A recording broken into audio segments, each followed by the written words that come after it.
Nós vamos passar para a ministração da palavra. Eu quero convidar você a abrir sua Bíblia, por gentileza, no Evangelho de Mateus, no capítulo 3. Evangelho de Mateus, capítulo 3, verso 11. A Bíblia nos fala a respeito do ministério de João Batista. Ele veio como precursor de Cristo.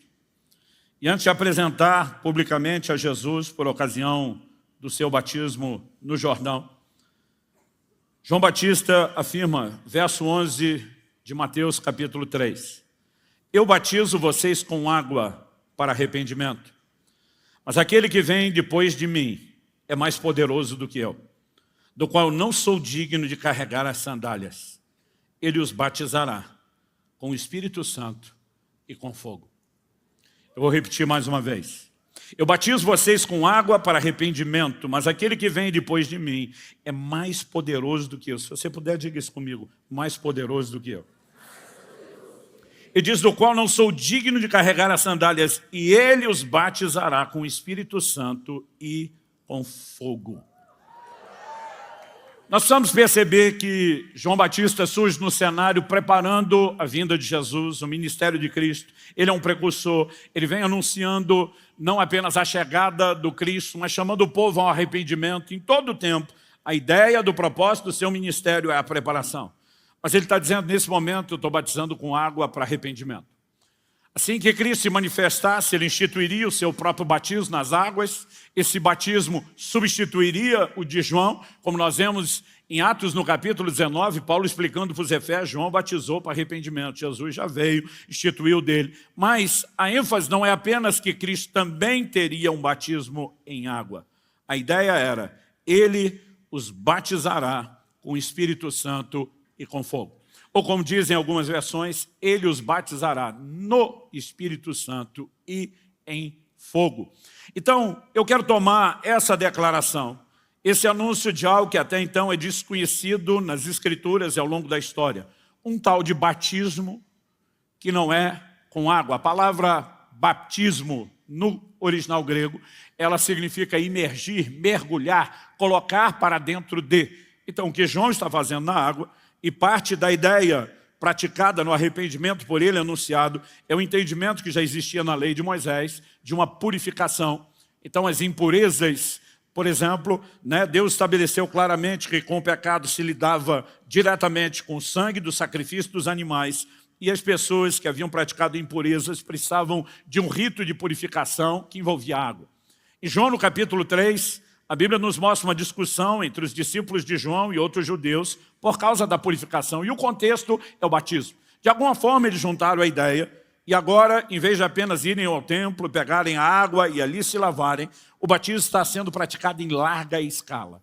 E milhares estão vindo e professando publicamente seu arrependimento, entendendo a necessidade. Mas João está dizendo, quando aquele que eu vim preparar o caminho chegar, ele não apenas os levará ao que vocês estão esperando, a redenção de Israel, que envolve a redenção dos nossos pecados, mas ele os batizará com o Espírito Santo. A pergunta é, o que é o batismo no Espírito prometido, não por João, mas ele foi apenas um instrumento, a voz profética, que sinalizou aquilo que o próprio Jesus chama de a promessa do Pai. Qual seria a ótica que o próprio Cristo daria a essa declaração de João Batista? Atos, capítulo 1, versículos 4 e 5. Depois da ressurreição, a Bíblia nos diz, no versículo anterior, o 3, que Jesus, depois de ter padecido, se apresentou vivo aos seus apóstolos com muitas provas incontestáveis, aparecendo-lhes durante 40 dias, cerca de 1 mês e meio, falando das coisas relacionadas com o reino de Deus. Numa dessas muitas conversas, onde Jesus está calibrando a doutrina, o ensino, a pregação dos apóstolos, o verso 4 diz assim, comendo com eles, deu-lhes esta ordem, não se afastem de Jerusalém, mas esperem a promessa do Pai, a qual vocês ouviram de mim. O que é que Jesus está falando da promessa do Pai? Em Lucas 24, 49, você precisa lembrar que o Evangelho de Lucas é o primeiro tratado escrito por Lucas a Teófilo, mas o segundo tratado, que é a continuação, escrito pelo mesmo Lucas, o evangelista, também a Teófilo, é o livro de Atos. No finalzinho de Lucas, capítulo 24, verso 49, ele registra a declaração de Jesus: eis que envio sobre vocês a promessa de meu Pai.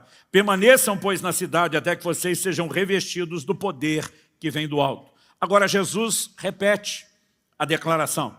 E ele afirma para eles o seguinte: não se afastem de Jerusalém, mas esperem a promessa do Pai, a qual vocês ouviram de mim. Porque João, na verdade, batizou com água, mas vocês serão batizados com o Espírito Santo dentro de poucos dias. Quando Jesus fala que João batizou com água, mas que eles seriam batizados com o Espírito, não é apenas recapitular o ocorrido, é lembrar da declaração de João: eu estou batizando com água, mas virá outro que irá batizar vocês no Espírito Santo. Jesus está dizendo: a hora está chegando. Dentro de poucos dias isso vai acontecer. Então, algo que eu e você precisamos compreender quando olhamos para a palavra de Deus é que existe. Eu introduzi rapidamente o assunto no domingo, mas a gente não tinha nem o tempo, nem a ênfase de explicar o que eu quero detalhar aqui. É que há duas experiências distintas com o Espírito Santo. A primeira delas, ligada à conversão, diz respeito à habitação dele em nós. O Espírito de Deus passa a habitar na vida de todo aquele que se converteu a Cristo e de fato nasceu de novo.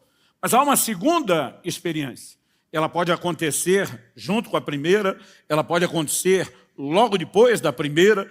Infelizmente, alguns demoram para que eles tenham a segunda experiência. Não há uma ordem, um espaçamento, né, que Deus tenha estabelecido, mas são experiências distintas. E a segunda experiência nós chamamos de um revestimento de poder.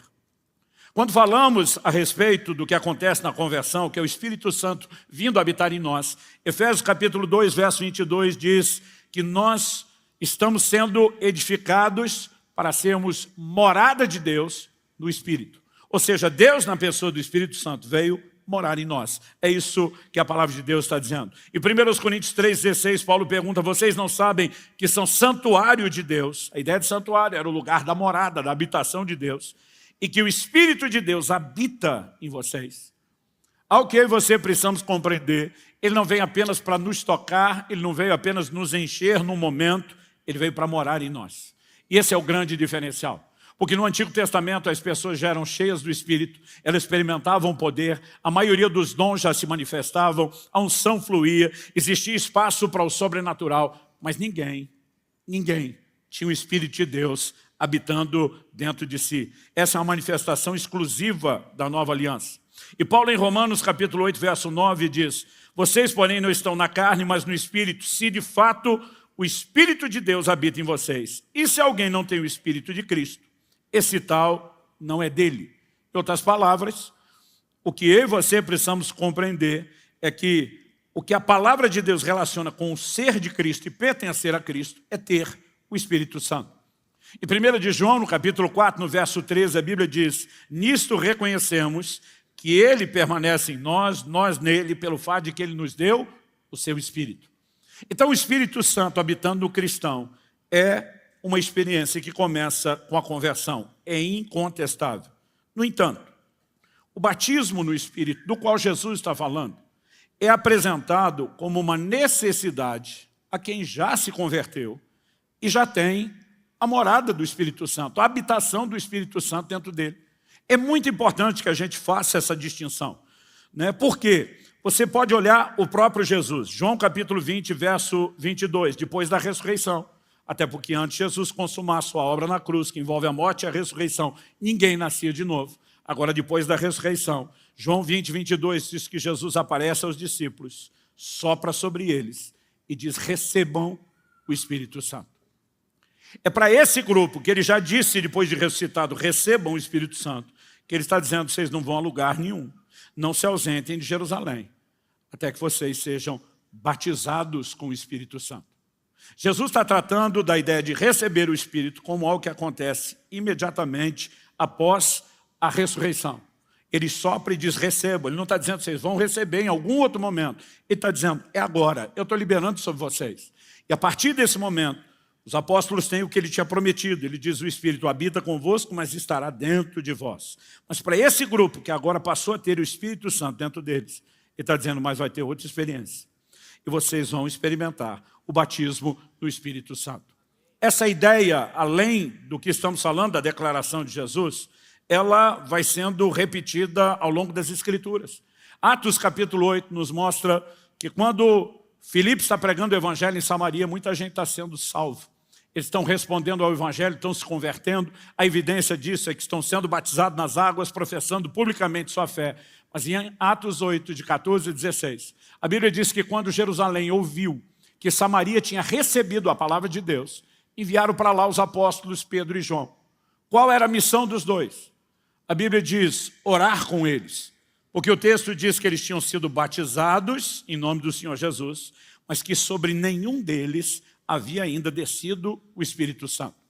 Se você seguir a lógica no momento da conversão e do novo nascimento, eles já passaram a ser morada de Deus. Significa que quando eles vêm para impor as mãos, e a Bíblia está dizendo sobre nenhum deles veio ainda o Espírito Santo, ela está sinalizando uma segunda experiência.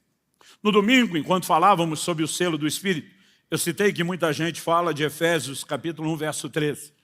Nele, a expressão nele em Cristo, vocês também, depois que ouviram a palavra da verdade, o evangelho da salvação, tendo nele também crido, fostes selados com o Espírito Santo da promessa. A gente apresentou a ideia aqui de que o selo é mais do que uma experiência cronológica na conversão, no batismo no Espírito. Ele envolve algo maior, mas indiscutivelmente começa com o recebimento da pessoa do Espírito que vem habitar em nós. E quando ele vem, o texto diz, depois que ouviram a palavra da verdade, o evangelho da salvação, e tendo nele crido, vocês receberam, porque é exatamente nesse momento que ele vem habitar em nós. Mas para esses cristãos lá de Samaria que já tinham recebido, agora os apóstolos vêm pôr as mãos. A pergunta que Paulo faz em Atos 19, alguns se intitulavam discípulos. Vocês já receberam o Espírito Santo quando creram? Nos mostra o quê? Que se eles simplesmente só acreditassem, todo mundo converteu, automaticamente já tem tudo, não haveria necessidade de fazer uma pergunta se alguém passou ou não pela experiência.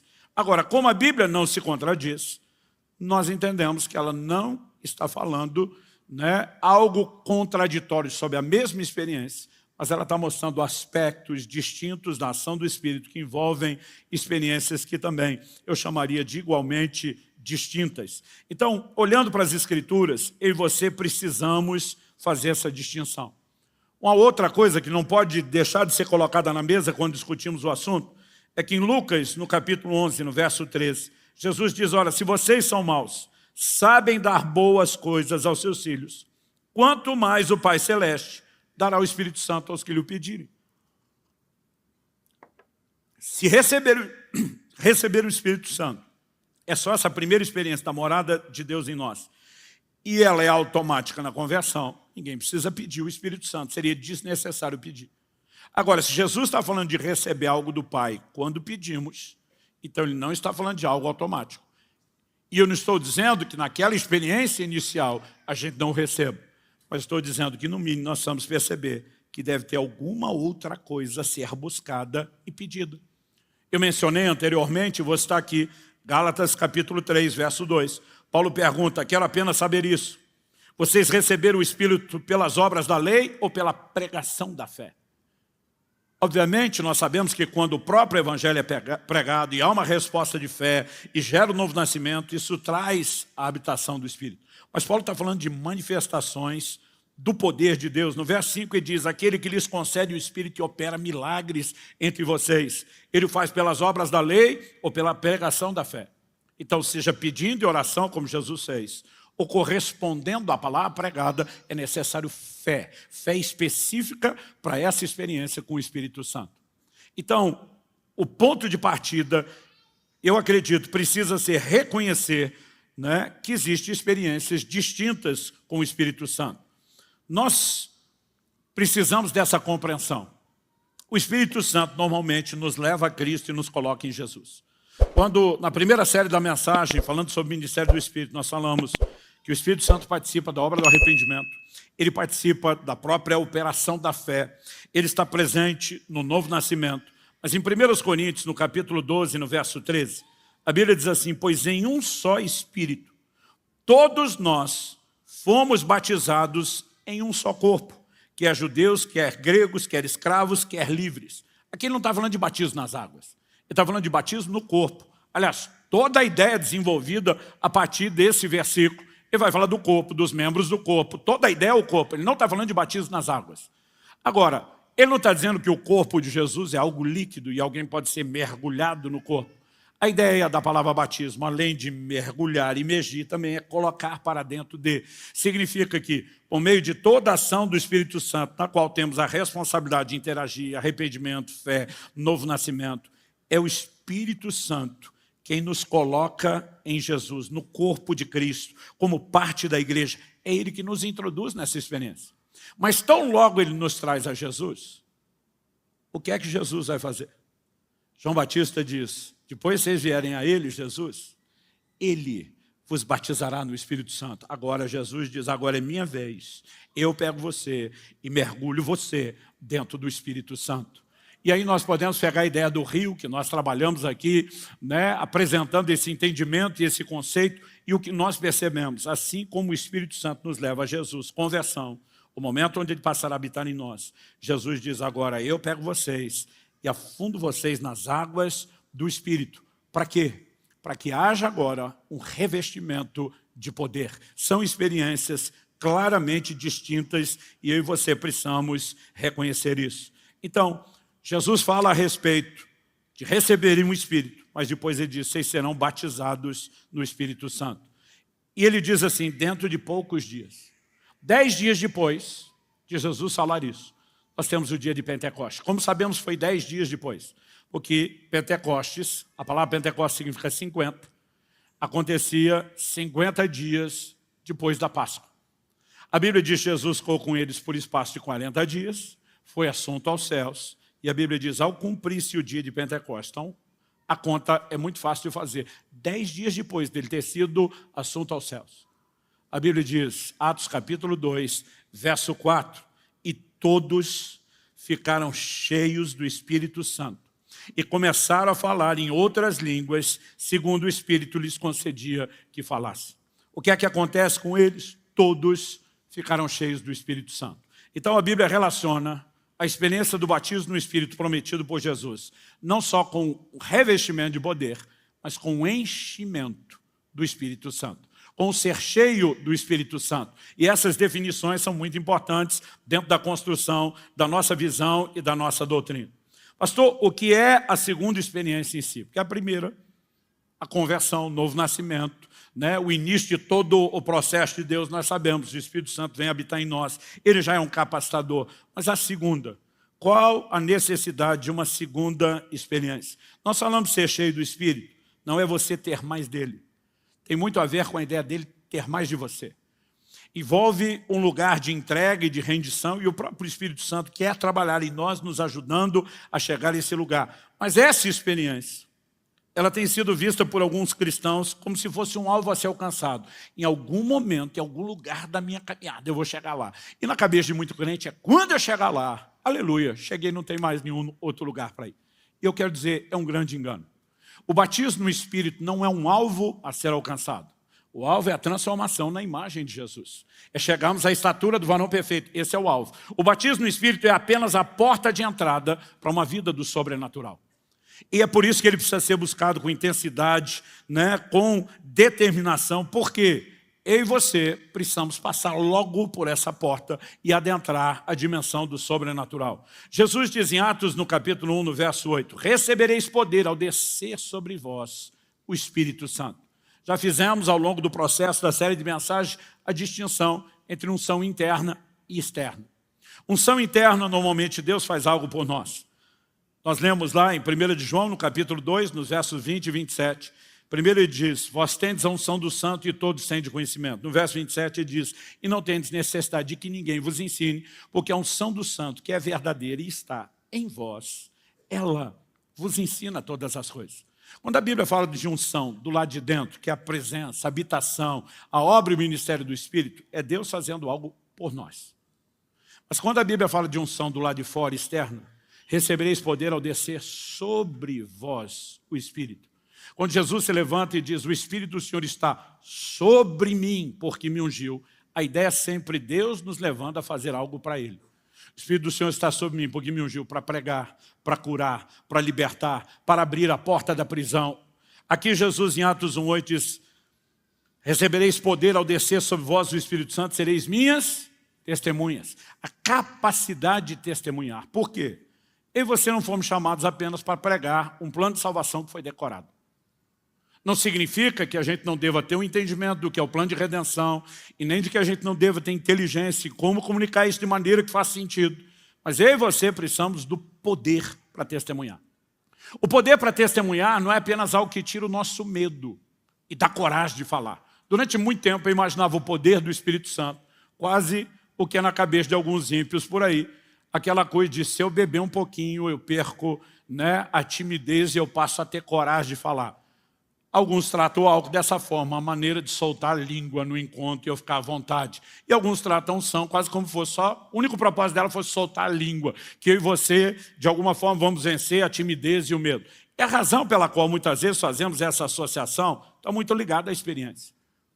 Gente, eu posso dizer o seguinte, eu não tive um encontro marcante, extraordinário com Cristo, como muitos de vocês tiveram. Porque eu ainda era criança quando entendi o plano de salvação.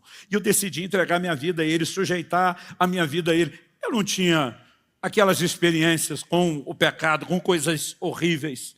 Mas eu me lembro que até o começo da adolescência era muito difícil viver o Evangelho. Porque eu estava tentando viver isso no esforço humano. E na minha concepção era difícil. Eu iria descobrir depois que é impossível você viver o Evangelho pela força da sua dedicação. Mas aos 15 anos de idade, depois de uma longa busca, eu fui batizado no Espírito Santo. E se há um divisor de águas na minha vida, algo que de fato eu posso olhar e dizer, a diferença é gigantesca entre o antes e depois, é justamente a partir do batismo no Espírito Santo. Antes, ler a Bíblia era uma obrigação, eu não via como um privilégio. De repente, depois da experiência com o Espírito Santo, a palavra de Deus se tornou atrativa, ela se tornou diferente, ela se tornou saborosa. Antes, orar era só na hora do aperto, no desespero, pedir algum tipo de livramento. E de repente, a vida de oração começa a ser um lugar agradável de permanecer, e permanecer por muito tempo. Sabe, eu não diferente de vocês, quando comecei a orar, não tinha muito assunto, não tinha muita coisa para falar. O duro, quando eu queria gastar tempo, eu ficava repetindo as mesmas coisas. E elas não duravam muito, daqui a pouco eu estava repetindo, parecia ser muito sem graça. Eu lembro do dia que eu descobri que eu tinha pego o gosto da oração. Foi extraordinário para mim e péssimo para a turma. Porque nós estávamos num grupo de amigos orando, e a gente deu as mãos. E justamente porque nessa época ninguém tinha muita coisa para orar, cada um ia fazendo a sua oração. E a gente estava lá na nossa vigília particular, na casa de um dos do grupo, de mãos dadas orando. E chegou minha vez de orar. E eu orei. E eu pensei, deve ter dado de 10 a 15 minutos, porque eu achei que eu orei, foi muito. E quando eu terminei de orar, o do lado não começou. E eu chacoalhei a mão dele, ele não falava nada, eu abri o olho, ele estava me olhando torto, feio, todo mundo me olhando torto, feio. Eu falei, o que foi? Os caras disseram, você viu que oração? Eu falei, não. Disseram, olha o relógio. Eu tinha orado por mais de 1 hora, só aquela passadinha. E eu estava esperando a volta para começar de novo. E de repente você começa a ver, peraí, o que é que está mudando? Mas uma das primeiras coisas que eu descobri, antes eu tinha vergonha de dizer que eu era crente. E se alguém descobrisse, porque eu era do SSC, que é o Serviço Secreto Cristão, é aquele que se mantém a identidade totalmente secreta. E quando alguém descobria que eu era crente, eu tinha tanta vergonha quando descobria que eu já ia me explicando. Mas eu não sou da igreja de fulano. A igreja de fulano era um lá da escola, que era aquela do regime do Talibã mesmo. Que todo mundo falava mal, esculhambava, tirava onda. Eu dizia, não sou daquela. Tipo assim, eu sou de uma versãozinha mais cool, mais legal. Mas eu morria de vergonha. Gente, quando eu fui batizado no Espírito, antes do batismo no Espírito, quando ia para a igreja, eu escondia a Bíblia. Eu simplesmente pegava, na hora de ir para a igreja, botava ela para dentro da calça e debaixo da camisa, e simplesmente cobria e saía escondido. Não adiantava, os amigos sabiam que era domingo. Eu estava com a família, meu pai era daqueles crentes antigos, raiz, que a Bíblia era tipo desodorante, só usava debaixo do braço, no sovacão. E quando saía, começava a gozação. Pai de Deus, irmão, Pai do Senhor, vai crente, Bíblia, era glória a Deus, aleluia. Eu queria desaparecer.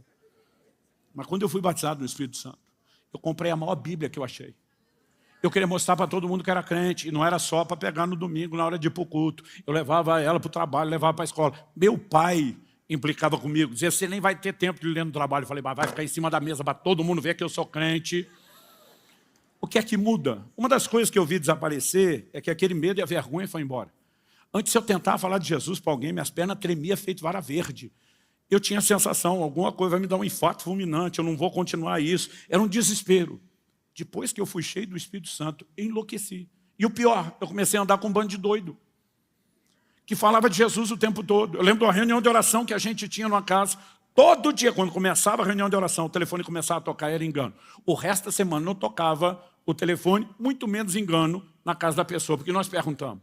Um deles falou, isso é o Satanás, querendo atrapalhar nós. Mas nós é que vamos atrapalhar o Satanás. Aí a hora que o telefone tocou, ele, alô, pois não. É da casa de fulano, não, não é não. Desculpa, foi engano. Engano, coisa nenhuma. A providência divina fez seu telefonema cair aqui, para que você soubesse que Jesus Cristo é Senhor, morreu por você. Gente, depois de uns 3 telefonemas desses, nunca mais deu engano. E eu andava com essa turma. Uma vez subiu no balcão da companhia aérea, voo atrasado, cancelado, aquele fuzuê no aeroporto, ninguém explica nada. O cara levantou e falou, eu tenho uma explicação para dar do cancelamento do voo. Todo mundo veio correndo. Ele falou, não é a versão oficial, não é da companhia, eu sou um passageiro como vocês.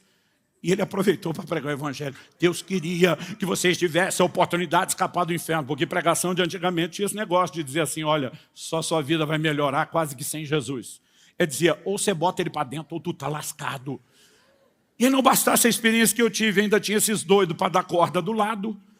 Então eu comecei a pensar o revestimento de poder, da autoridade para falar. Mas é mais do que isso.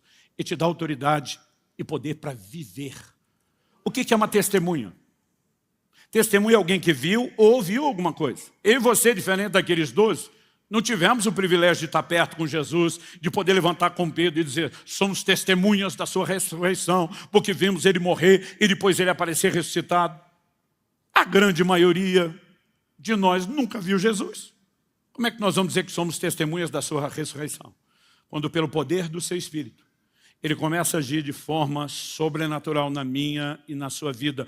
As evidências de que ele está vivo se manifestam.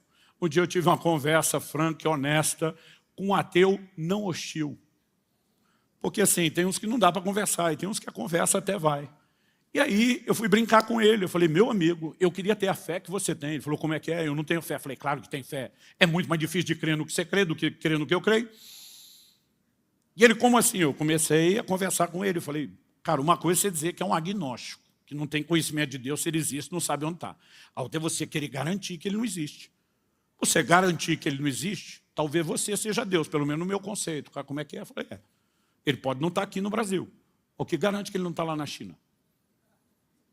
E mesmo se você for procurar lá na China, o que garante? Enquanto você foi para a China, ele não foi dar uma voltinha no deserto do Saara e que depois ele não acabou indo para outro canto da Ásia. Então você não só tem que ter a capacidade de procurá-lo em todos os lugares. Falei, além de que ele pode não estar nesse planeta, mas está em outro.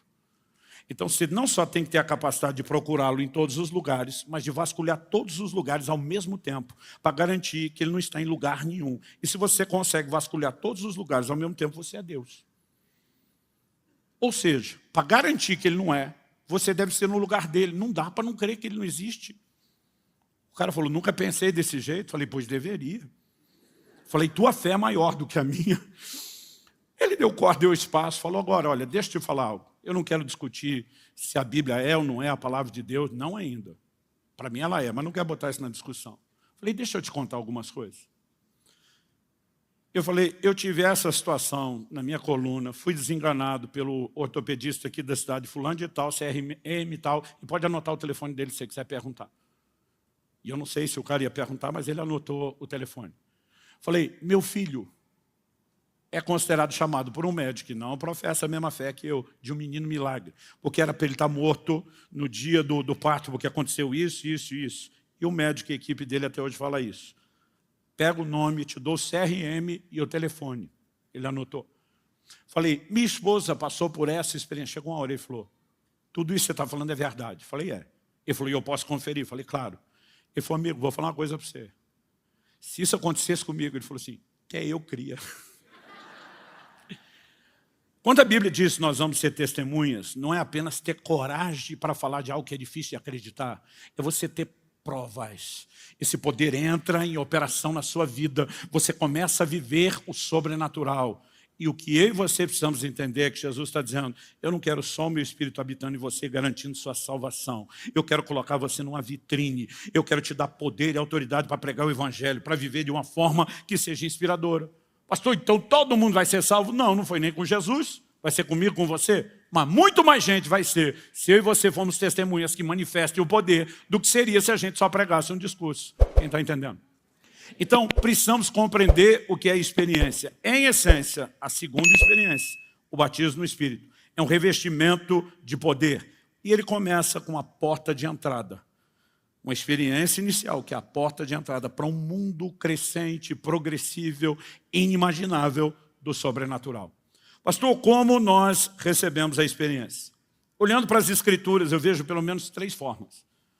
Eu não estou dizendo que Deus não possa fazer algo diferente, mas pelo menos 3 ele deixou registrado para mim e para você saber. A primeira eu chamo de oração e busca, e foi o que aconteceu comigo. O Senhor Jesus diz, ninguém sai de Jerusalém, não vá a lugar nenhum, até que do alto sejam revestidos de poder. Quando você lê Atos capítulo 1, verso 14, você percebe que enquanto eles estavam esperando, de acordo com aquilo que foram orientados, instruídos por Jesus, a palavra de Deus diz assim, todos esses, primeiro vai dar o nome dos apóstolos, incluindo Matias, o substituto de Judas. A Bíblia diz, todos estes perseveravam unânimes em oração, com as mulheres, com Maria, mãe de Jesus, e com os irmãos dele. Ou seja, eles agora estão simplesmente esperando, orando, buscando a Deus, orando, esperando. Jesus falou, dentro de poucos dias, não falou quanto tempo. A Bíblia não dá detalhes. Outro dia alguém falou, será que eles ficaram 10 dias trancados sem sair da sala? Eu falei, eu acho um pouco difícil. A necessidade de alimento, de necessidade fisiológica, de todo o resto. Mas, por pelo menos 10 dias, eles estão perseverando unânimes em oração. Eu fico aborrecido quando um crente ora 5 minutos, não recebe, eu falo, Deus não deve ter isso para mim. Eu digo, dava com muita fome, pelo jeito, para desistir tão depressa. Oração e busca. Outro dia alguém falou, pastor, por quanto tempo eu tenho que buscar? Eu digo, até chegar lá. Simples assim. Então, a pessoa pode estar lá, ela e Deus, orando, buscando, e em algum momento a coisa vai acontecer, como aconteceu no dia de Pentecostes com aquele grupo. Mas há momentos onde a gente pode reconhecer não só o que houve no dia de Pentecostes. O dia de Pentecostes foi um resultado, pelo menos para aquele grupo, da oração e da busca. Então a gente pode dizer, houve um derramar do Espírito. É lindo quando você está num ambiente, um derramar do Espírito. O derramar do Espírito é aquele negócio que fala assim, perdeu o controle. Deus veio. É Deus purinho, veio com força, veio com intensidade, veio de repente. Eu me lembro de uma reunião onde tivemos, e foi algo para mim, talvez, o mais parecido com o que a gente lê no dia de Pentecostes até hoje. Aliás, eu não sei se os outros ouviram, mas eu ouvi o barulho do vento entrando. E aquilo parecia uma onda varrendo o salão. Na verdade, era um ginásio cheio, buscando a Deus. E por onde aquele negócio entrou, do jeito que o barulho veio, foi pegando todo mundo. Foi um negócio massivo. Eu nunca vi nada igual, nem antes e nem depois. Mas aproveitei.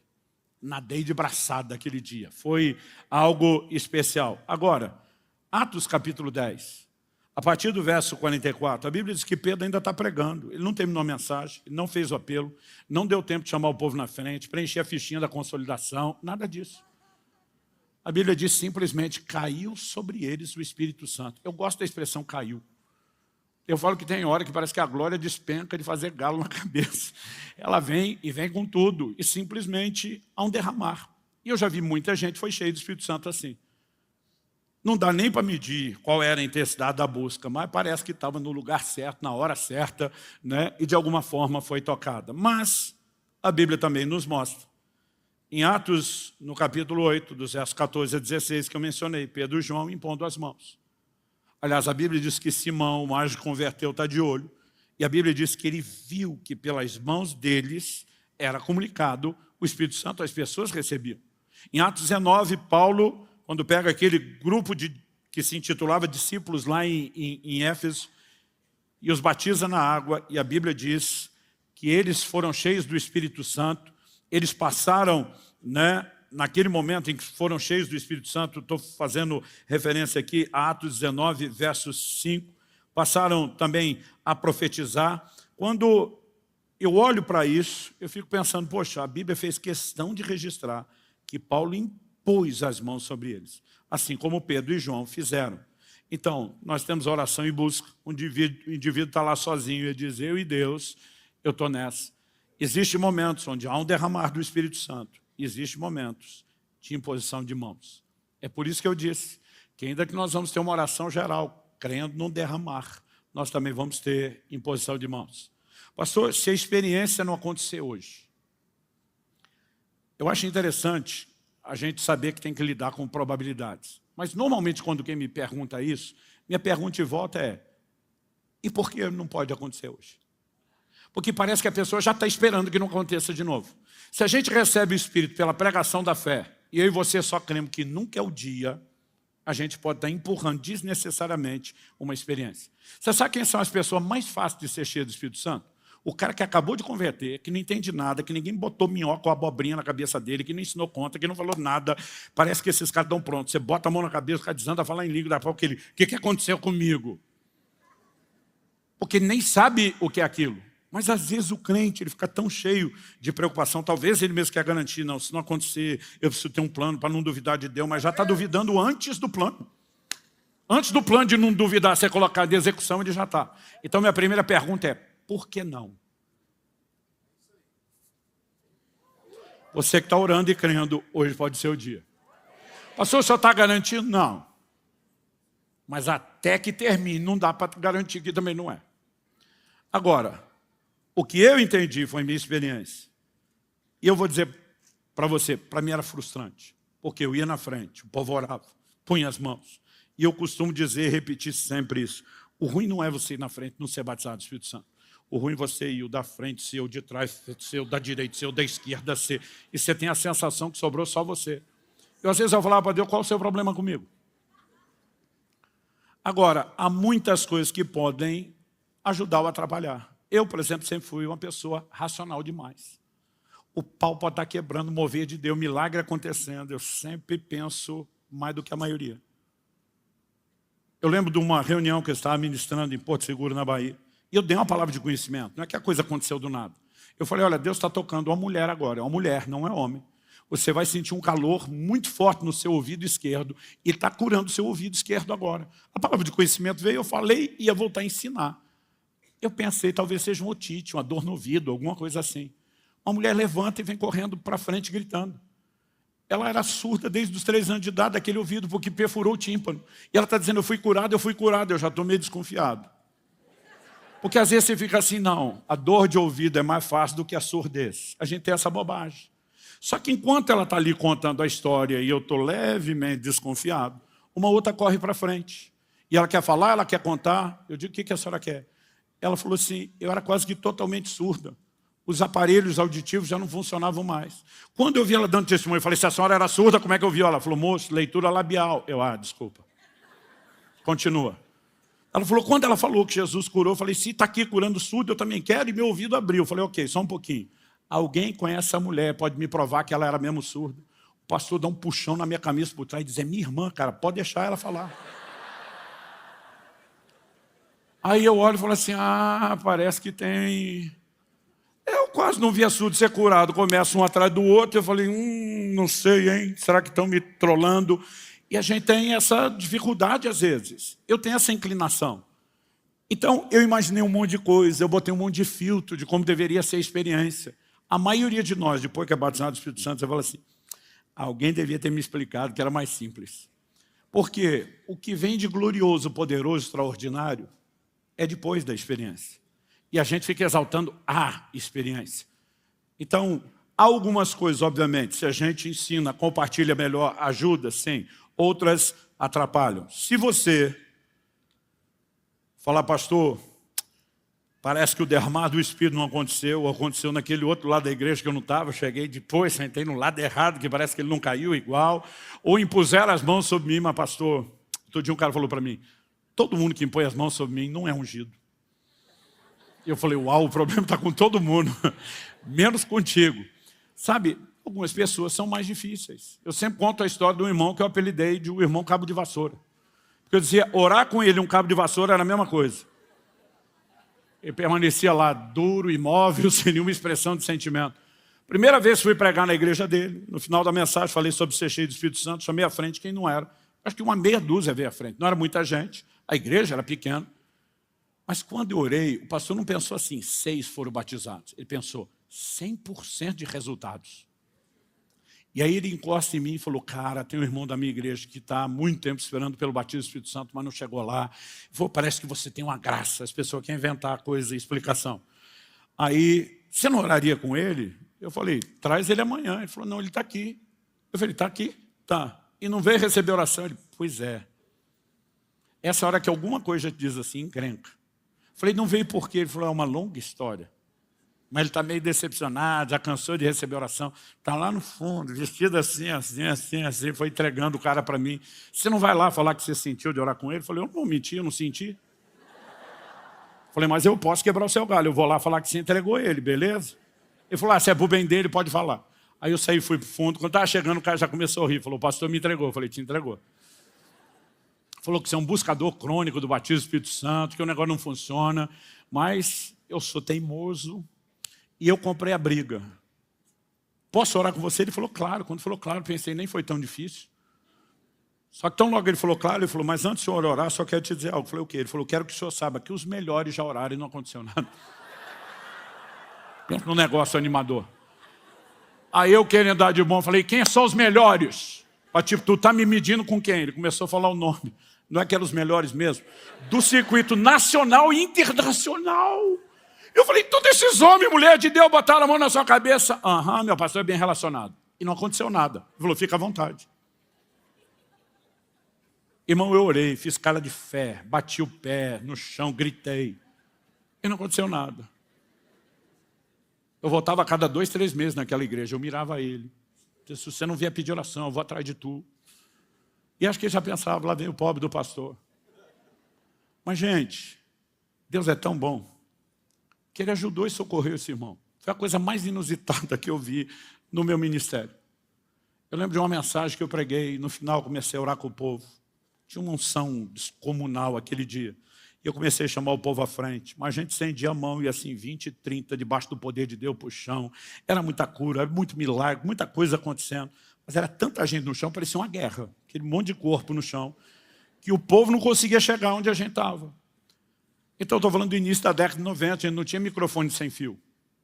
Aí eu viro para o pastor e falei, tem um microfone do fio maior, eu chegar lá, aquele ali no canto. Aí pegou, eu vim puxando aquele monte de fio, desci. Só que eu já estava em pé 1 hora pregando com um sapato novo, daquele que você usa sem ter experimentado. Apertado. Mas assim, engolindo meus dedos, eu não aguentava mais. Eu lembro que ali, antes de descer a orar, eu falei, gente, as irmãs que estão de salto, quiser ficar mais à vontade. Eu vou ficar à vontade, ó. Ranquei o sapato, fiquei de meia. Lembro até hoje, uma meia salmão, Adri. Rosa não, salmão. E aí eu desci. Quando desci, o que eu não sabia é que aquele microfone estava sem fio terra. O que eu não sabia é que esse negócio dá choque de verdade. O que eu não sabia é que enquanto eu estava com o sapato, eu estava aterrado. Mas quando eu tirei e desci, ainda tinha o carpete. Eu continuava isolado. Não aterrado, isolado. Mas eu fui passando por cima do povo, para chegar onde os outros não podiam chegar. E o carpete acabou. E quando eu pisei de meia naquele chão de cimento, fora do carpete, pensa no choque. Um choque de dar um soco assim no braço. E eu já estava indo com a mão para orar com o primeiro que estava na frente. Quem? O irmão Cabo de Vassoura. A hora que eu pisei, levei choque, não deu tempo de pensar, fazer nada. Eu toquei. Quando toquei na testa dele, fechou o curto nele. Sério, estou falando diante de Deus. Ouvi o barulho, o estalo. Ele deu um pulo para trás, regalou os olhos, ergueu as mãos. Desandou falar em línguas. Fim do culto. A igreja inteira fez uma fila para cumprimentar ele. Antigamente, eu não sei de onde que nós tiramos isso, mas antigamente, quando alguém era curado, revelado, batizado no Espírito Santo, a gente ia dar os parabéns. Eu não sei de onde tinha isso, mas acontecia. Aí a fila inteira de gente, os irmãos da igreja, para dar os parabéns. Eu no fim da fila, esperando chegar a minha vez e tal. Quando faltam uns 2, 3 para chegar, eu já estou perto, o suficiente para ouvir. Ele fala, bom, eu fui o único que não caí hoje. Mas eu lembro quando o pastor falou, alguns vão sentir como eletricidade. Quando ele falou, e eu lembrei do barulho, eu falei, não foi coisa da minha cabeça. Gente, comecei a rir, que eu não aguentava ficar na fila, não aguentava esperar a minha vez, não aguentava falar com ele. E eu saí, fui falar com o pastor. O pastor falou, o que você está rindo? Falei, você ouviu o testemunho do fulano? Falou que recebeu uma descarga elétrica. Falei, pois é.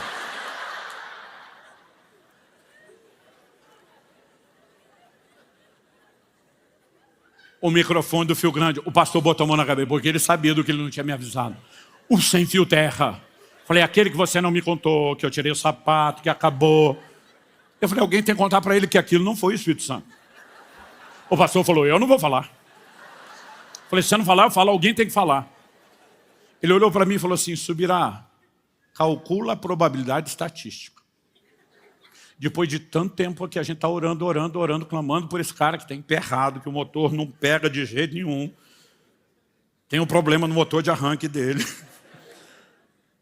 Ele falou, qual a probabilidade de você aparecer hoje com o sapato que você está usando a primeira vez, que você não testou, que você não aguenta mais, na hora de orar com ele, dele não conseguir chegar, dele ser o primeiro, dele estar exatamente no final do carpete, e ele foi falando, eu comecei a pensar a probabilidade estatística, falei, difícil. Ele falou, a descarga que ele sentiu pode não ter sido sobrenatural, mas Deus usou. Falei, estou com você nessa. Falei, eu também não vou falar, não. Gente, durante uns 2 anos ia naquela igreja. Eu ficava do lado dele no louvor, eu ria, e eu pensava, não posso falar. Ele olhava para mim com a cara, Deus está abençoando, eu dizia, você nem imagina. O que eu quero te dizer, se eu apliquei fé para um cara desse, que não era nem ovelha do meu rebanho, eu vou aplicar por você. Nem que seja um choque que te pegue de surpresa uma hora dessa. Aliás, a gente podia ter planejado um microfone desse hoje, né? Não, estou brincando. Esse tipo de coisa você não planeja, você vê Deus fazer. Aonde eu quero chegar nesse momento? Pastor, como saber se eu já recebi a experiência? Seja pela busca pessoal, seja por um derramar do Espírito, seja pela imposição de mãos. Como é que eu realmente sei que algo aconteceu? Em primeiro lugar, quando você se converte, o Espírito Santo vem habitar em você, você já tem elementos que permitem alguns níveis de experiência com o Espírito Santo. Mas quando falamos do revestimento de poder, existem algumas coisas que não podem ficar de fora. Quando falamos de evidências genéricas. Por exemplo, se Jesus prometeu um revestimento de poder, mas eu não vejo evidências do poder, do sobrenatural, nada acontecendo e da operação dos dons, é o que vale a pena eu me questionar. Eu realmente experimentei isso e não estou entendendo como interagir, ou eu ainda não tive a experiência. Aí você fala, não, pastor, isso aí é a sua veia carismática, pentecostal, eu fui criado de outra forma, eu tenho um pouco de dificuldade com essas coisas, tem uma outra maneira de eu avaliar a minha vida. Eu falei, eu acho difícil não ter o resultado que Jesus prometeu, mas a Bíblia não fala de uma coisa só. Gálatas 5,16 fala de uma vida de vitória sobre a carne. A Bíblia diz, andar em espírito e jamais satisfareis as concupiscências da carne. Mas de vez em quando eu pergunto para alguns, tudo bem, que você não está vendo o tal do outro poder lá, mas o poder interior para vencer também não está rolando. Eu digo, está faltando algo. Mas além desse pacote de evidências que vão se manifestando, algumas lentamente com o tempo, existe algo específico que a gente possa tratar como uma evidência física inicial, por assim dizer, e que entre não apenas no lugar de informação, mas talvez até de ênfase bíblica, eu quero te dizer que sim, existe. A promessa que foi feita no início por João Batista já tinha sido feita pelos profetas. Jesus repete e teria o seu cumprimento. Ela tem o registro em Atos no capítulo 2, no dia de Pentecostes. Mas isso é uma de 5 experiências mencionadas no livro de Atos. Outro dia eu fui falar a respeito das experiências e uma pessoa falou, o livro de Atos não serve para teologia sistemática e sistematização da doutrina. Eu falei, como é que é? Ele é parte da Escritura ou não é? Porque se não é, ele não serve para nada. Se é, ele serve para tudo. O que você não pode é pegar o que o livro de Atos diga, ou pelo menos você tentar fazer parecer que está dizendo, em contraste com o resto. Falei, você vai falar de movimento missionário, você passa no livro de Atos e a doutrina cabe. Na hora que eu toco no Espírito Santo, que é o assunto que você não gosta, não vale mais. Nós temos um registro bíblico.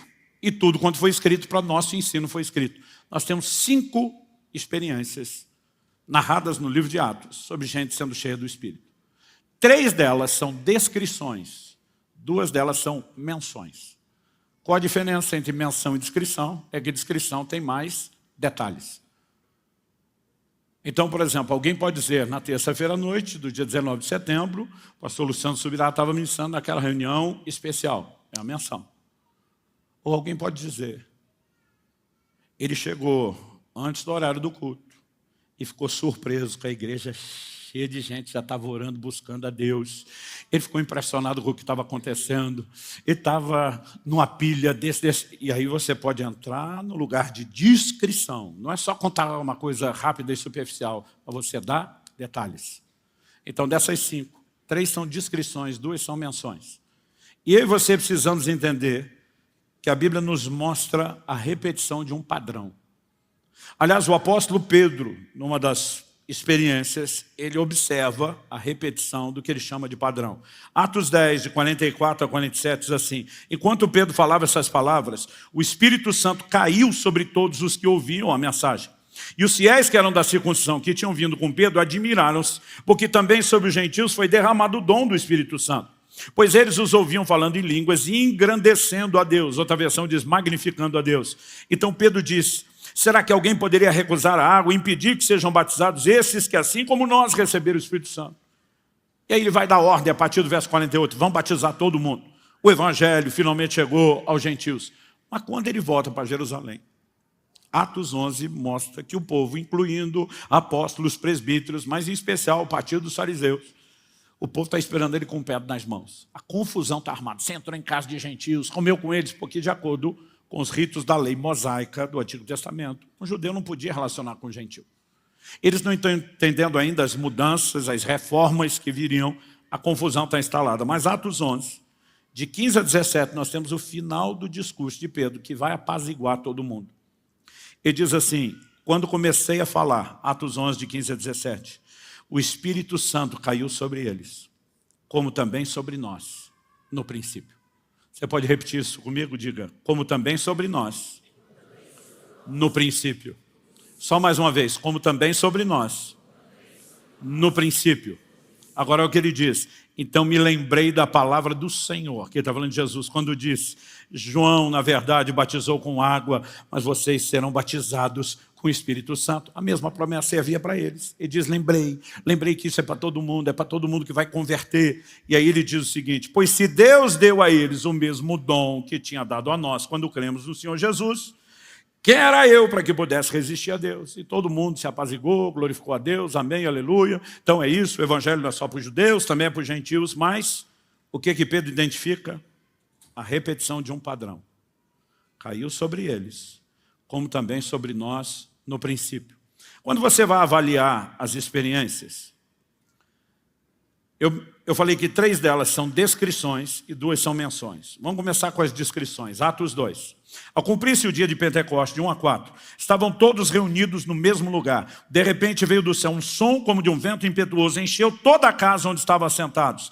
Apareceram distribuídas entre eles línguas como que de fogo, as quais pousaram sobre cada um deles. Todos ficaram cheios do Espírito Santo e começaram a falar em outras línguas, segundo o Espírito lhes concedia que falasse. Veio do céu um som como de um vento impetuoso. Encheu a casa, estava sentada. Apareceram distribuídas entre eles línguas como que de fogo, as quais pousaram sobre cada um deles. Deixa eu explicar algo para você. O tempo todo tem gente que me para, não só em fim de culto, de reunião, às vezes aeroporto, restaurante: pastor, ora por mim. Eu digo: pelo que você quer que eu... Quero que o senhor ore por transferência do seu dom. Eu costumo olhar para as pessoas e dizer: gente, eu creio em transferência. A transferência é o que não depende de nós. Paulo fala para Timóteo não ser negligente com o dom que ele recebeu, mediante imposição de mãos do presbitério e profecia. O dom só foi transferido por um direcionamento profético do Espírito Santo, que distribui os dons conforme lhe apraz. Ele é a fonte, é ele que decide. Se ele falar para mim: ora por fulano e põe as mãos e reparte, a gente obedece ele porque ele que faz. Isso não significa que eu possa ir escolhendo para quem que eu quero dar. Aí eu tenho que explicar para as pessoas, dizer: presta atenção, sua fonte não sou eu, sua fonte é o Senhor. Eu gosto de pegar esse texto, porque uma vez eu pedi oração para o homem de Deus. Eu falei: bota a mão em mim, parte um pouco do que é seu. Ele falou, no dia de Pentecostes foi visto uma chama de fogo sobre cada um. Ele falou, presta atenção, você tem sua própria chama, você não precisa da minha. Ele disse, se Deus quiser misturar na sua um pouco da minha, Ele que faça. Mas você não precisa preocupar com isso. Deus tem uma experiência para cada um de nós. Cada um teve a sua chama de fogo naquele dia e tem uma disponível para você. Amém? Mas o texto diz que foram cheios do Espírito e começaram a falar em línguas. No dia da casa de Cornélio, quando Pedro está pregando, nós acabamos de ler o texto de Atos 10. Houve ruído como que de vento? Não. Foram vistas línguas como que de fogo sobre a cabeça de cada um deles? Não. Mas a Bíblia diz que quando eles foram cheios do Espírito, eles não só falaram em línguas, mas magnificavam, engrandeciam a Deus. Do dia de Pentecostes, a gente não vê explicitamente o magnificar ou engrandecer a Deus, apesar que alguns que os ouviram na sua língua, os ouviam falar da grandeza de Deus. A gente pode tentar fazer uma associação para alguns, mas você não tem tudo igual. Aqui tem ruído como que de vento, línguas como de fogo, aqui tem o magnificar a Deus, que ali parece que não teve. Qual é o ponto comum? E passaram a falar em outras línguas, conforme o Espírito Santo concedia que falasse. Atos 19, a terceira descrição. A primeira é Atos 2, a segunda é Atos 10, na casa de Cornélio. Terceira descrição. Eles, tendo ouvido isso, foram batizados em nome do Senhor Jesus, e quando Paulo lhes impôs as mãos, o Espírito Santo veio sobre eles. E tanto falavam em línguas, como profetizavam. Teve ruído como que de vento? Não. Teve línguas como que de fogo? Também não. Magnificaram a Deus? Também não. Mas a pergunta é em Atos 2 e Atos 10. A Bíblia diz que profetizaram. Você pegar alguns que falou na língua do outro, você pode dizer, mas não está claro. Em Atos 2, e nem que a experiência foi para todo mundo, e Atos 10 não fala absolutamente nada sobre profecia. Qual o ponto comum? A Bíblia diz, tanto falavam em línguas como profetizavam. Nas três descrições de experiência. O único ponto comum, que a gente chama de uma evidência física inicial, é o falar em línguas. Uma manifestação exclusiva do Novo Testamento, anunciada por Jesus. Agora nós temos duas menções. Outro dia alguém falou, Atos 8, lá em Samaria, não diz que falou em língua. Eu falei, nem diz que não falou. Só não descreve o que aconteceu. É uma menção. Agora, o texto que é a menção e não é descrição, não tem detalhes, diz que Simão viu que pelas mãos dos apóstolos era comunicado o Espírito Santo. Se o Espírito Santo não é visível, o que é que Simão viu? Simão não viu o Espírito sendo transferido, o enchimento acontecendo. Simão viu evidências, porque quando ele vem, existem evidências que são físicas. Então, a prova é de que tem evidência. Outro dia um falou, podia ser a alegria da pessoa. Eu falei, o texto diz que já havia grande alegria enquanto ele estava sendo batizado. Tem que ter alguma coisa diferente do que já tinha, para ele entender que foi naquela hora. Atos capítulo 9. Ananias chega para Paulo e diz, Saulo, irmão, o Senhor que te apareceu no caminho por onde você veio, me mandou para impor as mãos sobre você, para acontecer duas coisas. Primeiro, que você volte a ver. Segundo, que você seja cheio do Espírito Santo. A Bíblia diz, levantando-se, Paulo foi batizado. O povo fica discutindo se o batismo foi onde, se tinha tanque, se não tinha tanque na casa de Ananias. Eu falo, gente, a primeira coisa que vocês tinham que levar em consideração é o contexto. Ele está dizendo, eu vim para que você volte a ver, seja batizado. Impõe a mão, ele volta a ver, levanta e seja cheio do Espírito. Levanta e é batizado. Para mim, a Bíblia está falando do batismo no Espírito Santo. Alguém diz, mas não diz que ele falou em línguas. Mas em 1 Coríntios 14, 18, ele diz, eu dou graças a Deus, porque eu falo mais em línguas do que todos vós. Então, apesar do texto não dizer que falou, não diz que ele não falou no dia, mas mostra que ele falava depois e ensinava os outros a importância. Quando você olha para essas 5 passagens bíblicas, em 3, nós temos a repetição de um padrão observado por Pedro. Em 2, nós temos deduções de uma evidência física inicial. Atos 8 não é claro o que era, mas em Atos 9, aquele que não é claro, nós sabemos que tinha a manifestação. Isso me leva a crer e afirmar que a manifestação do falar em línguas é uma evidência física inicial do batismo no Espírito Santo. Agora, o crente que teve essa experiência não é melhor do que o que não teve. Outro dia alguém falou, pastor, eu não entendo o que é cair debaixo do poder de Deus.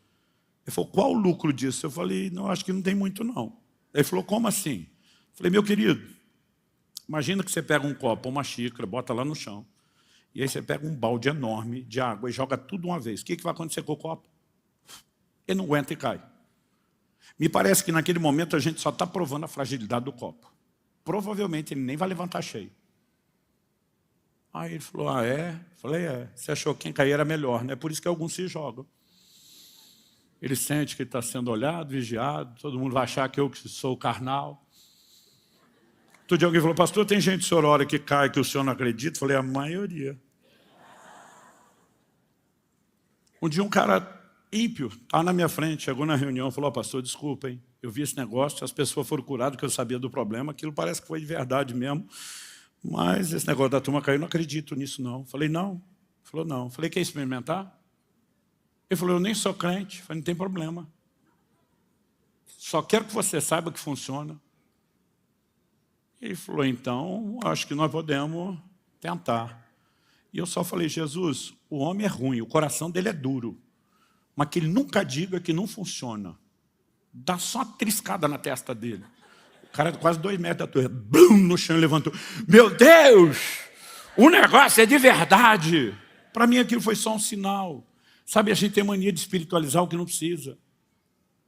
Alguém vai dizer que porque a pessoa caiu é mais sensível, aquele era o pior de todos. Aliás, já vi uns caras ser curados que eu falava, Jesus, está errado. Tinha uns crentes melhor na fila, esperando, merecendo. A gente ter essa ideia boba. Preste atenção em algo. Falar em línguas não faz ninguém melhor, a menos que ele entenda o que é. É uma ferramenta para ser usada.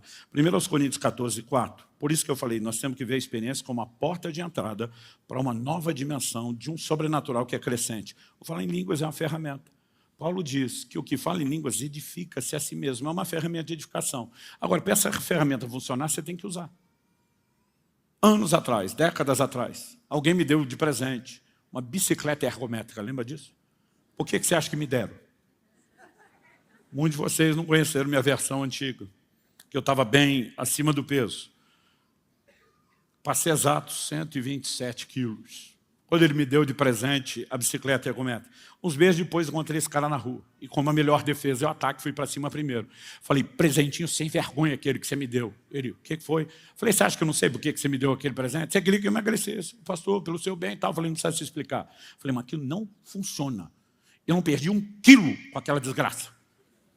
Ele falou, sério, pastor? Eu falei, nem 1 quilo, nem meio quilo, não perdi 100 gramas, não perdi nada. Ele falou, quanto tempo por dia o senhor pedala? Eu falei, era para pedalar? Foi porque eu estou usando de cabideiro lá para minhas roupas. Tá? Ele olhou, começou a rir, falou, pastor, não vai perder nunca, tem que usar. Eu falei, poxa, você podia ter instruído. Eu estava de brincadeira com o assunto, mas tem uns crentes que fazem essa estupidez. Ele está lá diante de Deus dizendo, esse negócio não funciona. Imagina Deus olhando, dizendo, tu pedalou? Não. E imagino Deus com vontade de fazer assim. O crente que falou em língua não é melhor do que o que não falou. Aliás, conheci muito crente que nunca falou, que eram piedosos, homens e mulheres de Deus. Nem se essa coisa de tentar comparar e medir por isso. Agora eu fico pensando, se esses que não falaram e não usaram a ferramenta de edificação já são top, eu fico imaginando, imagina, se ainda usasse algo que ajudasse a melhorar ainda mais. Então, a questão não é tentar ficar validando quão espiritual é um, qual é outro. Alguns de nós, por N motivos, às vezes é a formação, é a maneira como fomos doutrinados de maneira contrária. A gente tem dificuldade. Meu pai tinha muita dificuldade, amava a Deus. Eu vi muitas evidências dos dons. Eu não posso dizer que o homem não foi cheio do Espírito Santo. Eu nunca vi meu pai falar em línguas. Eu sou de uma época que a gente não podia nem perguntar esse tipo de coisa. Agora, em vez de simplesmente só ficar tentando justificar, a minha pergunta para alguns é, por que não? Isso é uma ferramenta de edificação. Na minha vida tem sido uma das coisas mais importantes, o tempo que eu gasto falando em línguas. Paulo diz, se eu orar em línguas, minha mente está sem fruto, mas o meu espírito, ele ora. E você pode fazer isso enquanto faz um monte de outra coisa. Eu estou lá pagando 1 hora de cardio no elíptico. Louvor, adoração, comendo. Dele orar em línguas. Muitas vezes estou na estrada, dirigindo. Domingo, terminei aqui o 4º culto, entrei com aquele no carro, vamos para São Paulo, foi uma viagem de última hora, não dá para fazer de avião. Eu aproveito momentos como esse para orar e para orar tudo que eu puder. Não precisa ser só aquela hora que você consegue trancar no quarto. É lógico, quando eu estou num ambiente público, às vezes estou num avião, tem gente sentada do lado, se eu orar em línguas altas, eu estou me tirando uma camisa de força. Também não precisa, né, desse tipo de coisa, mas às vezes estou ali baixinho, resmungando. De vez em quando o cara do lado diz o quê? Não, nada não, senhor, desculpa. Estou pensando aqui meio alto, desculpa, tá? Se o senhor quiser falar outra coisa, a gente conversa, mas até agora não tinha falado nada não. Aí eu volto a orar.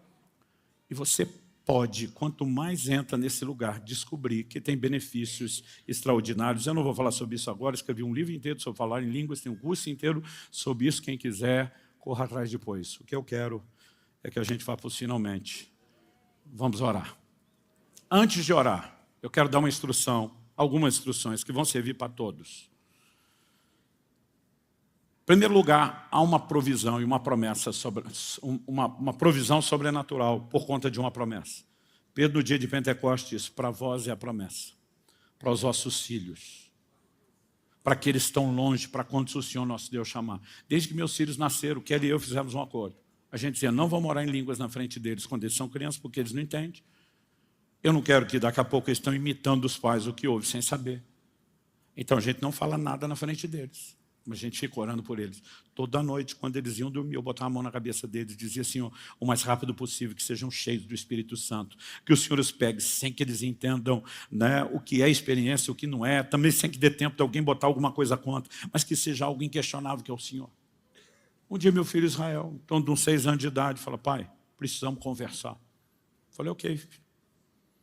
Ele falou, está acontecendo uma coisa estranha comigo. Eu falei, é mesmo, filho, o que é? Ele falou, sabe quando a gente está orando e vai orando, e quando o senhor vai orando bastante, tem aquele momento que vai ficando gostoso a oração? Eu falei, sei. Ele falou, nessa hora está acontecendo uma coisa estranha comigo. Eu falei, o que, meu filho? Ele falou, eu começo a falar umas coisas que eu não entendo. Eu falei, é mesmo? Ele falou, é. E eu agindo como quem nem sabe o que é aquilo. É interessante, filho. Ele falou, pai, eu estava pensando aqui, será que a gente pode ter um momento de oração? E se acontecer, o senhor, de repente, depois dá uma avaliada e me dizer o que é isso? Eu falei, podemos, filho. Vai que acontece, né? E aí nós dobramos o joelho e começamos a orar. E ele naquela entrega, aquela busca apaixonada. Daqui a pouco esse menino destampou, falar em línguas, do jeito que eu nunca vi ninguém orar. E eu estou olhando aquilo e dizendo, Deus, o senhor pegou mesmo o menino. Minha filha estava com seus 6... São 3 anos diferentes. Quando ela estava com seus 6 anos e pouco, mais ou menos a idade, eu falei, filha, deixa eu te dizer uma coisa. Pode acontecer que em algum momento desse, quando você está no seu tempo com Deus, na oração, que você sinta uma coisa meio diferente na oração. Ela falou, tipo, falar umas coisas que a gente não entende. Eu falei, o senhor está por fora, já está acontecendo. Eu falei, Jesus, o senhor pode fazer isso, mas nós aplicamos fé. Para nós é a promessa, para nossos filhos. Minha esposa, ela estava na oração e busca. Ela não recebeu no derramar, ela não recebeu na imposição de mãos, mas Deus a visitou. Eu tenho ouvido muita gente contar a experiência, teve um sonho. E no sonho ela falava em línguas. E alguns acordaram falando, outros acordaram com medo de ser só um sonho. Há muitas formas e maneiras, mas nós precisamos crer. Há uma provisão sobrenatural para cada um de nós. Deus não faz acepção de pessoas. Então, em vez de, porque não aconteceu ainda, você ficar justificando que não vai acontecer nunca mais, você tem que se perguntar, por que não vai acontecer a partir de agora? Segunda instrução. Alguns que se converteram e vieram de uma experiência com o mundo espiritual, principalmente com o recebimento de espíritos, eles ficam com um certo receio do Espírito Santo. Eu quero te dizer, ser cheio do Espírito Santo é a coisa que você mais precisa. Porque Jesus disse que depois que o espírito o imundo sai de alguém, ele vê a casa vazia, arrumada, adornada, mas vazia. Ele diz, vou voltar e vou trazer companhia, outros 7, e a Bíblia diz que o estado vai ser pior. A libertação se consolida não é com a saída do que é ruim, é com o enchimento do que é bom. Então, quem mais precisa disso é quem veio desse mundo, dessa experiência. Agora, alguns ficam naquele medo. Por quê? Ele trata o Espírito Santo quase como fosse incorporar o que ele incorporou. E não tem nada a ver uma coisa com outra. Presta atenção, você não corre o risco de receber nada ruim.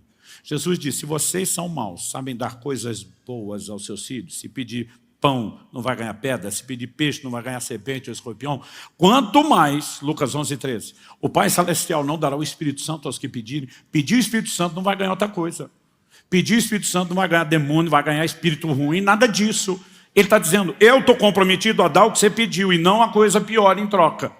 Então, nós precisamos acreditar nisso e perder o medo da experiência. Terceiro e último lugar, eu não gosto de falar demais sobre o que é experiência, porque ela pode acontecer de formas tão diferentes. Mas eu fico pensando, quando eu volto lá atrás, na minha época, eu dizia, essa pessoa podia ter ajudado a gente. Alguns tentavam explicar, diziam, olha, não é só o Espírito Santo que faz tudo sozinho, tem sua parte, mas não explicava o que era a nossa parte.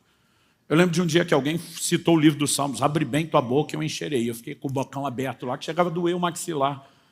E ninguém falou, não, isso é alegórico. A Bíblia diz que quando eles foram cheios do Espírito Santo, eles começaram a falar em línguas, conforme o Espírito Santo concedia que falasse. Durante muito tempo eu acreditei que quem falava em línguas era o Espírito Santo. E a Bíblia não diz isso.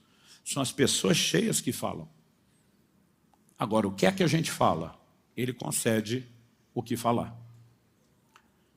E quando a gente tem a experiência de ser cheio, por mais maravilhosa que seja, gente, eu estava num ambiente de um derramar do Espírito Santo, mas eu vinha no processo de oração e busca.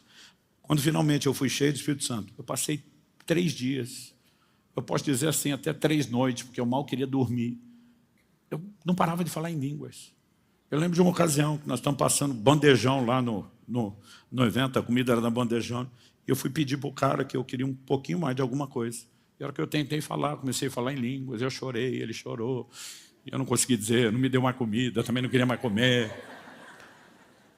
Foi algo extraordinário. Agora, por mais extraordinário que tenha sido, as pessoas perguntam, pastor, o senhor duvidava daquilo? Eu digo, claro, pensa num negócio que não faz sentido, o que é que eu estou falando? E o pior não é isso. O pior é que às vezes estou ali falando, chorando, mas minha mente pensava, quanto é que foi o jogo ontem? Aí eu dizia, sai da minha cabeça. Aí eu continuava lá, estou aproveitando, daqui a pouco eu pensava numa pizza de frango com catupiry. Aí o diabo vem nessa hora e fala, se isso fosse de Deus, você não estava pensando nessas coisas terrenas. Aí você pensa, acho que não mesmo. Só que a parte boa que eu era um adolescente. E essa é uma época que você é bem inconsequente a dizer, mas tá bom pra caramba. E para mim isso bastava. Por que eu estou dizendo isso? A Bíblia diz que somente está sem fruto. Não é somente que está no comando, não é ela que está no controle. Mas o Espírito concede a fala. Então não é ele que vai falar, ele não pega a sua boca à força, mas ele inspira.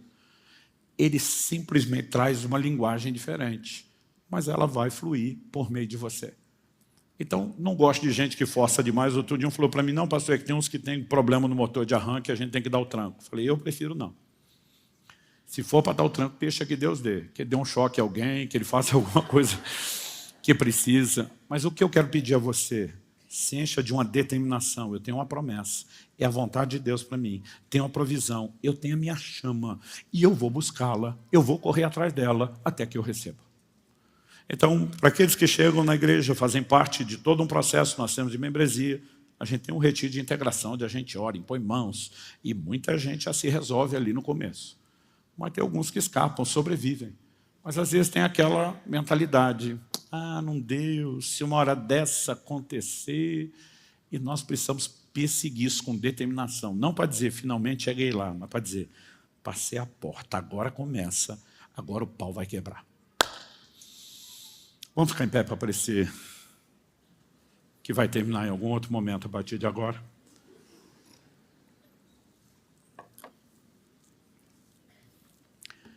Antes de orarmos por aqueles que não tiveram experiência, essa não é a noite só para quem não teve a experiência. Em Atos, no capítulo 4, nós vemos o mesmo grupo de apóstolos que já tinha tido o enchimento de Atos 2. A Bíblia diz que enquanto eles oravam, todos foram cheios do Espírito. Tremeu o lugar onde estavam reunidos. Nós sempre podemos ter novas experiências de enchimento com o Espírito Santo. Particularmente acredito que algumas delas podemos ter experiências que nunca tivemos. Nesse dia não teve ruído como que de vento, não teve línguas como que de fogo, mas a Bíblia diz que o lugar chacoalhou. Só Deus sabe o que pode acontecer comigo, com você. Eu me lembro de um evento que eu vim participar em Curitiba, eu morava no interior. Mas eu sabendo o que ia acontecer, fominha, mas vim. E não vim mirando no homem de Deus que ia ministrar, embora fosse um exemplo, uma inspiração para mim. Eu estava dizendo ao Espírito Santo, eu sei que o Senhor planejou algo especial. E a hora que o Senhor mover, eu estou lá, eu estou na espera. Gente, eu não consigo descrever porque eu sempre vivi aquela lembrança extraordinária do primeiro dia. A experiência daquele dia foi tão boa quanto o primeiro, mas um pouco melhor. E Deus simplesmente me fazia lembrar disso, dizendo, eu não quero só que você volte a ter aquilo que teve, eu quero que você tenha o que você ainda não teve. Embora a gente quer dar um foco especial na oração genérica e depois exposição de mãos, para quem ainda não carrega as evidências e manifestações do enchimento, do revestimento de poder, primeiro, todo mundo tem que saber, se entregou a vida a Cristo, se você de fato se posicionou em fé e nasceu de novo, o Espírito Santo já está dentro de você e isso é algo extraordinário.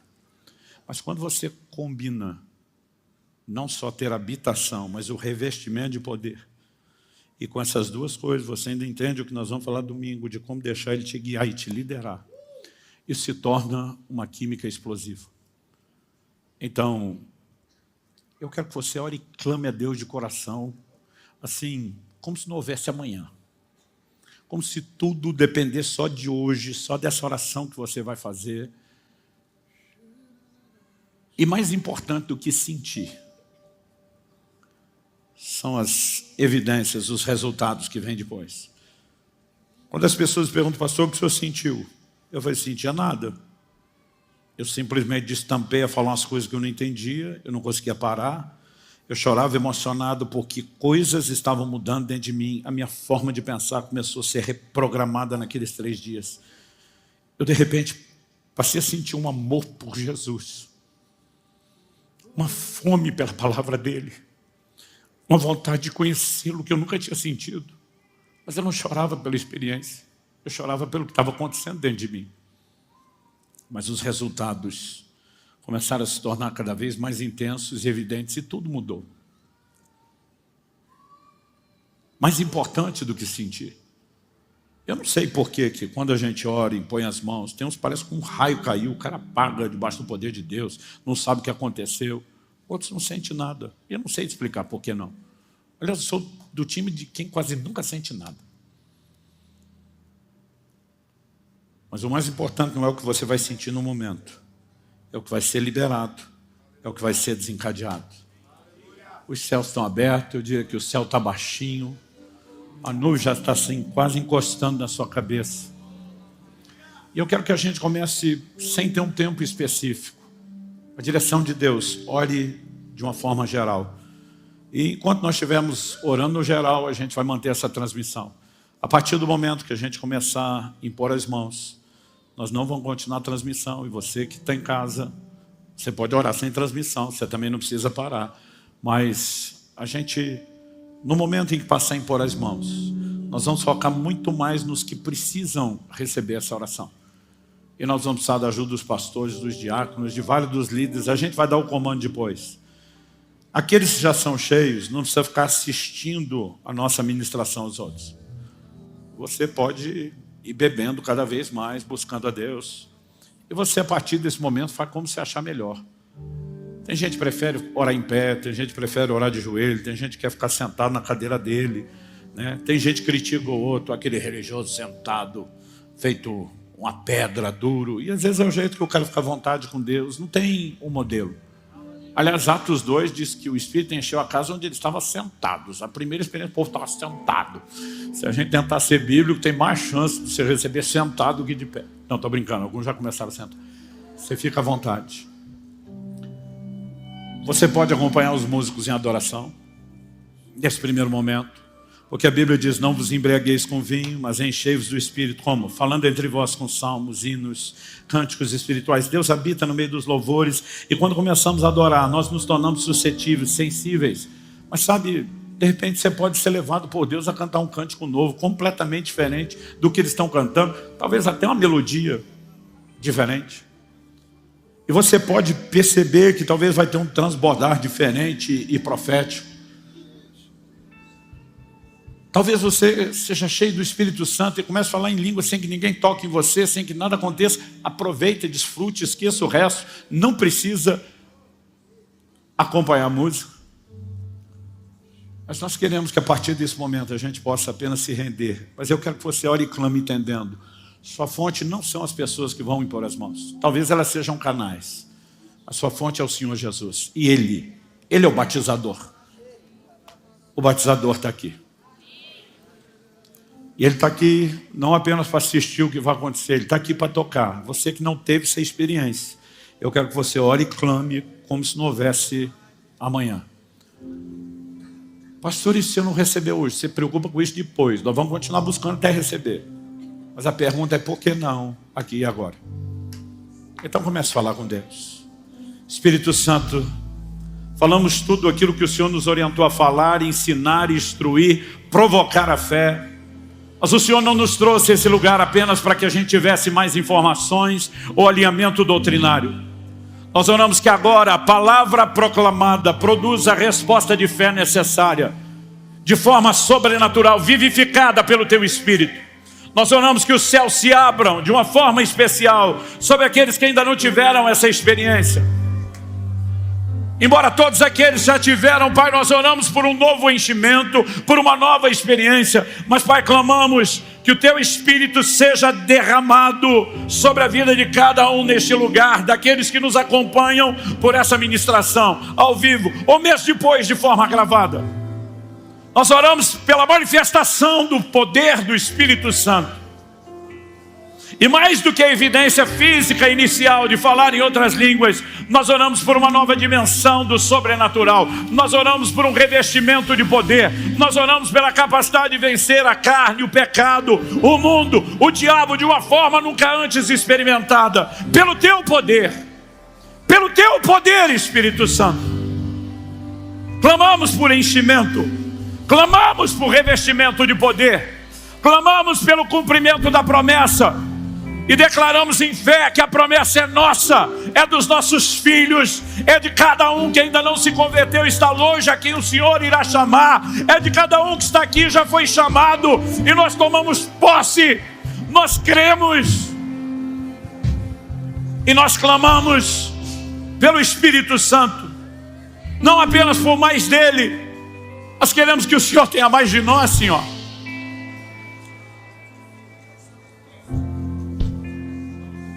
Vem sobre nós.